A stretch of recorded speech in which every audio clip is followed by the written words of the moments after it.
Halo, selamat pagi anak Bapak. Berjumpa lagi dengan Pak Toto. Semangat pagi, Namo Buddhaya. Gimana kabar anak Bapak di rumah? Bapak harapkan anak Bapak di rumah semuanya sehat selalu dan sangat luar biasa. Di video pembelajaran kali ini kita akan membahas tentang tema 2. Kemarin kita sudah membahas tentang tema 1 dan sekarang kita akan bahas mengenai tema 2. Oke, di tema 2 ada apa saja, Pak? Di tema 2 ini ada judulnya itu selalu berhemat energi. Yang akan kita bahas nanti di subtema pertama, yaitu tentang sumber daya alam dan pemanfaatannya. Tentunya anak Bapak di rumah bertanya-tanya, apa sih Pak sumber daya alam itu? Nah, anak Bapak di rumah semuanya sudah tahu? Nah, kalau belum tahu, kita bahas bersama-sama. Yuk. Oke.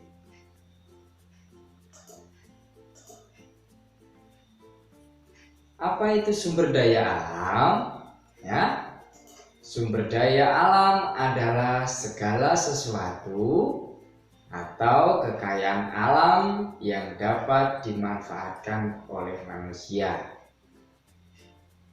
yaitu seperti sandang, pangan, papan, dan lain-lain. Sandang itu apa, Pak? Sandang adalah segala sesuatu yang kita pakai. Contohnya baju, celana, dan lain sebagainya. Kemudian pangan itu apa, Pak?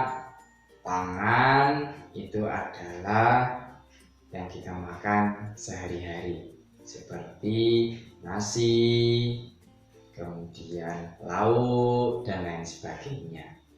Kalau papan, Pak, papan itu yang kita tempati atau kita naungi, ya, yang kita diami. Seperti apa? Rumah. Nah, itu namanya papan. Oke, kita lanjutkan. Nah, sumber daya alam ini dibagi menjadi 2 jenis anak Bapak. Yang pertama yaitu sumber daya alam yang dapat diperbarui, dan yang kedua sumber daya alam yang tidak dapat diperbarui. Sumber daya alam yang dapat diperbarui itu apa, Pak? Sumber daya alam yang tidak dapat diperbarui itu apa, Pak? Nah, tentunya anak-anak di rumah bertanya-tanya seperti itu. Kita bahas deh satu persatu. Ya, kita bahas yang pertama dulu, yaitu tentang sumber daya alam yang dapat diperbarui,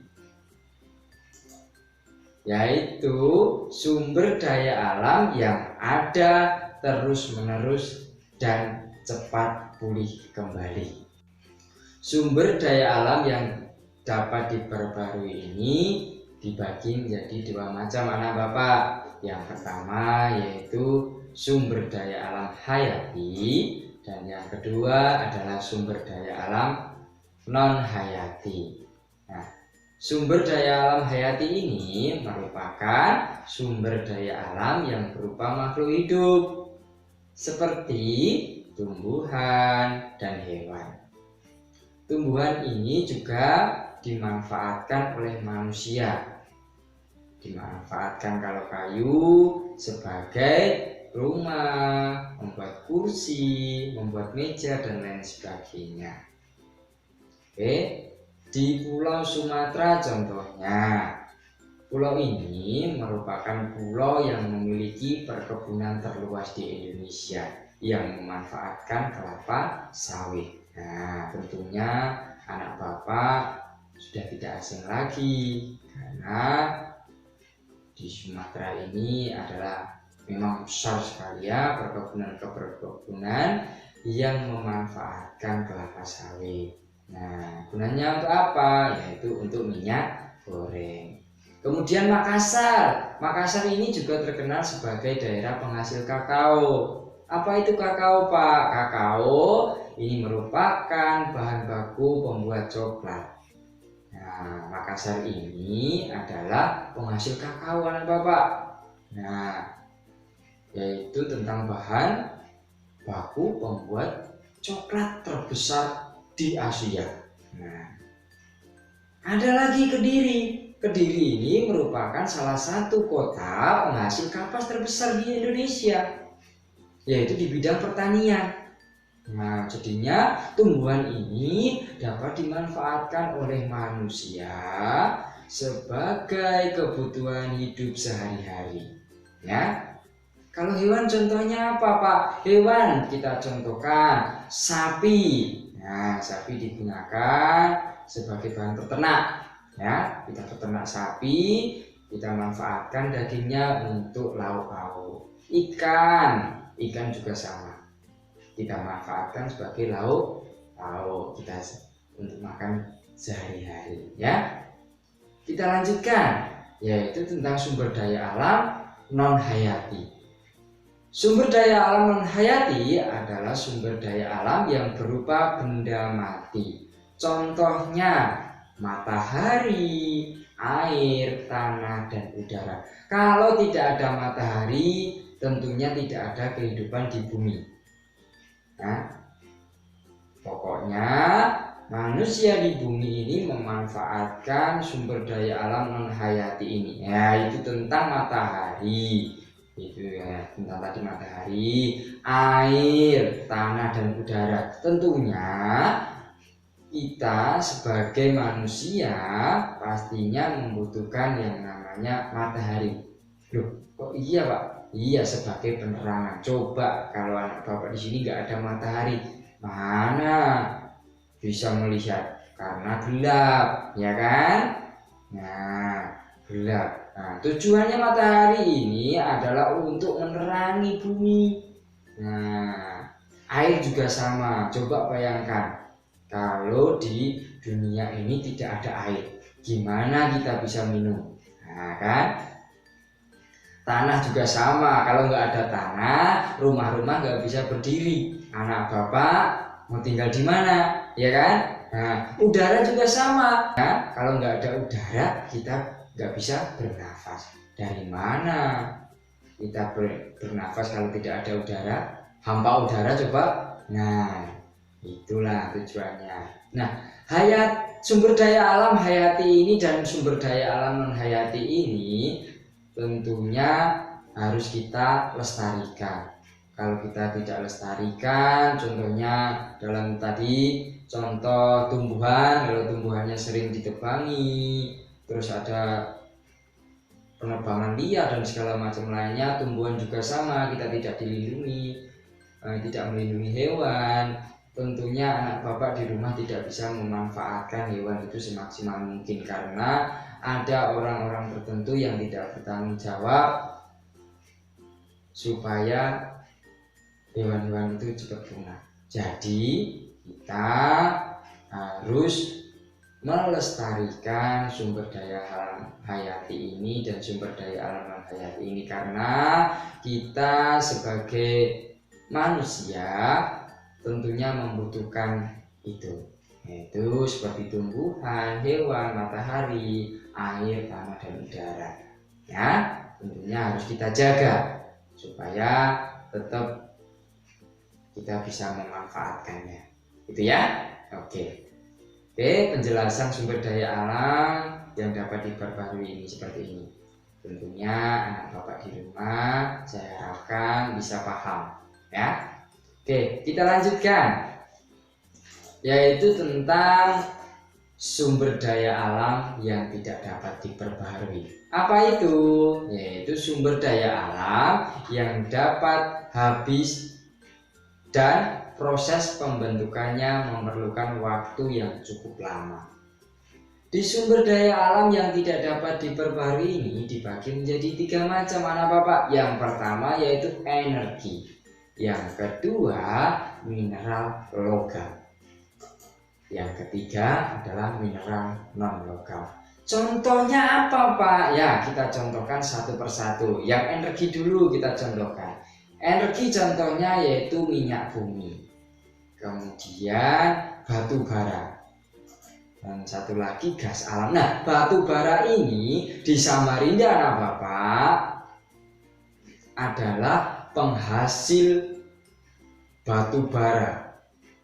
Ya, Samarinda itu penghasil batu bara dari provinsi Kalimantan Timur. Ada juga Sawah Lunto namanya, juga penghasil batu bara yang berada di provinsi Sumatera Barat. Ya, minyak bumi di Pulau Sumatera juga ada penambangan di situ minyak bumi kan. Nah, oke, itu ya contohnya tentang energi. Ya, sekarang ke mineral non logam. Contohnya apa pak? Yaitu contohnya yang pertama tembaga, kemudian emas, kemudian perak. Nah, tembaga, emas, perak ini merupakan pertambangan. Nah, pertambangan ya anak bapak, emas, perak. Kalau emas itu banyak di Freeport, Papua, ya kan? Nah, itu penghasil emas. Ya. Kemudian selanjutnya contohnya yaitu mineral non logam, contohnya pasir. Nah, tentunya anak bapak tahu dong yang namanya pasir. Kemudian batu. Nah, anak bapak juga tahu ini pastinya kalau batu ya kan. Nah, oke, itu adalah penjelasan mengenai sumber daya alam yang tidak dapat diperbaharui. Oke, kita lanjutkan.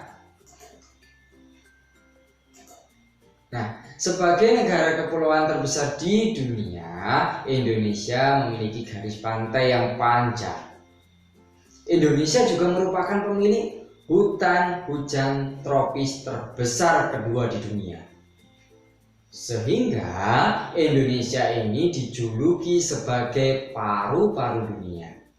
Nah, hujan tropis terbesar ya di dunia. Maka dari itu, kita sebagai warga negara Indonesia yang baik, maka kita harus lestarikan sumber daya alam ini dengan semaksimal mungkin. Karena apa? Sumber daya alam itu adalah yang kita manfaatkan sehari-hari. Jadi kita harus lestarikan, kita jaga agar nantinya sumber daya alam itu tidak cepat habis. Ya, Bapak ya. Nah,